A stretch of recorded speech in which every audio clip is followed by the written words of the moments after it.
In March 1998, Christopher Gamble, Jeffrey Bowie, and Andre Page robbed the Holiday Inn in Dundee, Florida. They then decided they would rob the National Bank the next morning, and they recruited Fowler and Robert Winston to help them. Fowler and Winston had a stolen Oldsmobile that they used to survey the bank and that they intended to use in the robbery. After surveilling the bank, they retrieved guns, masks, and gloves, and went to the Oakland cemetery to prepare for the bank robbery. After concocting their plan, the 5 men donned black clothing and started drinking, taking drugs, and listening to music. Shortly before daybreak, Fowler left the car to use cocaine because he did not want the others to see how much he had. While Fowler was away, Haines City Police Officer Todd Horner drove up behind the stolen Oldsmobile and shone its spotlight at the car and its occupants. The Oakland Cemetery was known as a high-crime area, particularly for drug trafficking, and as a place for leaving stolen cars. Officer Horner called the Haines City Police Dispatch and reported that he was going to investigate a suspicious vehicle. He approached the group and told them not to move.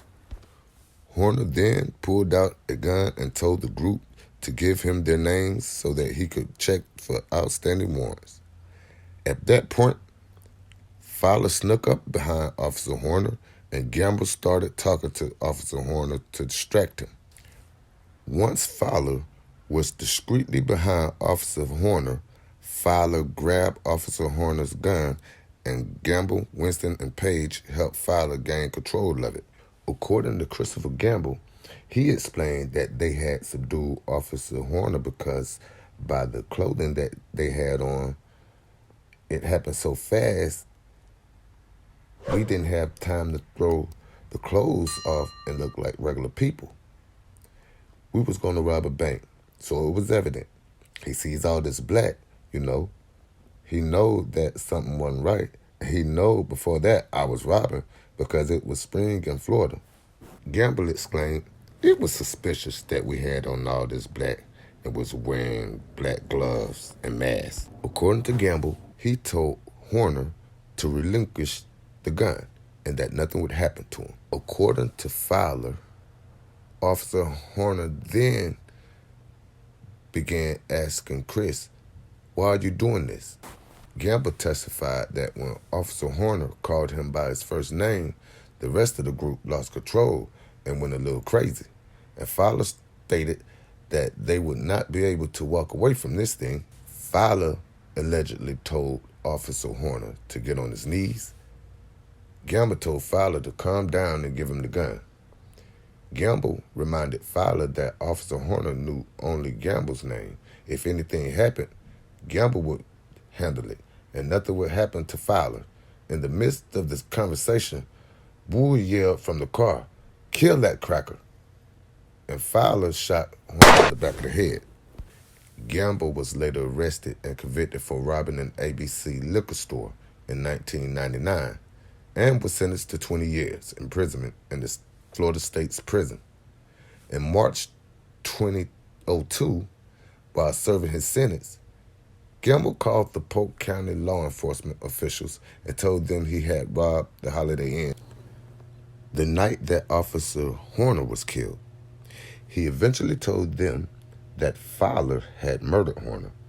Gamble subsequently pled guilty to federal crimes, including the Holiday Inn robbery, and received a life sentence with a consecutive sentence of 107 years of imprisonment.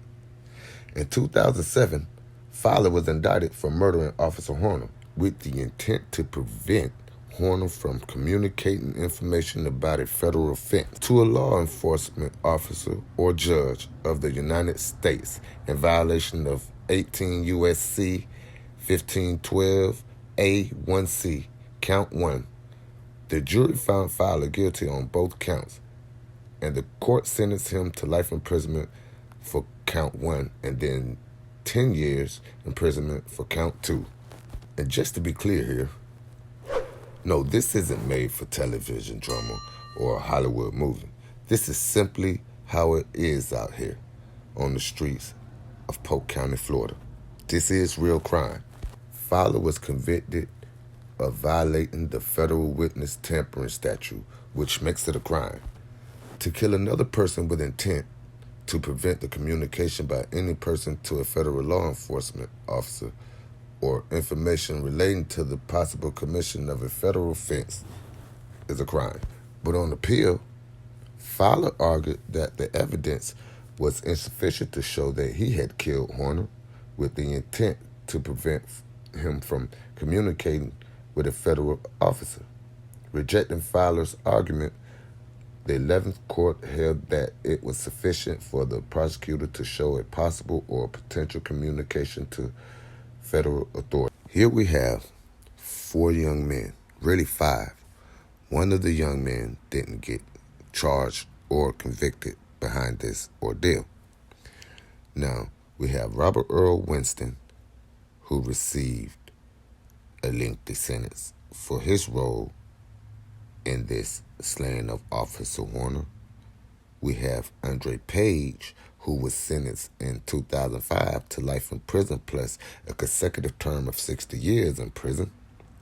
And we have the guy that cracked the whole case who got the most time of all, Christopher Gamble, who was sentenced in 2004 to life in prison plus a consecutive 107-year prison term. The alleged shooter also received a life sentence. Sheriff Grady Judd stood in front of a crowd as he announced the arrest of Charles Fowler and said, quote, "There is a saying that goes, justice delayed is justice denied.